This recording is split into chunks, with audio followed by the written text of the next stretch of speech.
Welcome to KBR news. Adoni మండలం పరిధిలో పెదతొమ్మలం గ్రామం పరిసరాల్లో నిన్న రాత్రి గాలివాన బీభత్సంతో విద్యుత్ స్తంభం నేల కొరిగి 2 ఆవులు 1 పొట్టేలు దుర్మరణం చెందాయి. బాధితులు తెలిపిన వివరాల మేరకు ప్రహ్లాద మీడియా సమావేశంతో మాట్లాడుతూ మేత కోసం పొలంకు తీసుకువెళ్తుండగా ఈ ప్రమాదం జరిగిందని తెలిపారు. కావున ప్రభుత్వం తమ మీద దయ ఉంచి ఆర్థికంగా సాయం చేయాలని కోరారు.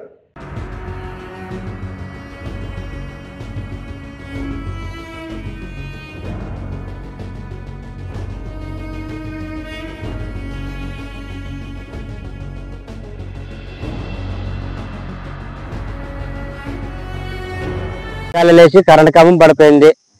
మాము ఇంటి దగ్గర మాకు గుడిసెలు కానీ లేచిపోయింది. కానీ చర్చ వచ్చాక మాము కొప్పునాలని వాన కావాలి దాంతో అని ఉంటే వాడు తోలుకొచ్చావు కరెంట్ కంబం పడిపోయి దాంట్లో కొయ్యలో తిరుక్కున్నది. అది ఒక పొట్టేలు ఒక ఆవ చచ్చిపోయినా కరెంట్ షాక్ కొట్టి. మా తమ్ముడు మేపేకి పోతుంటే ఫోన్ చేసినాడు, అన్న గిట్లో పథకం వాడు ఏడ్చుకుంటుంటే వచ్చి వాళ్ళకి చచ్చిపోయిన ఒక కోడి దూడ, ఒక ఆవు, పొట్టేలు.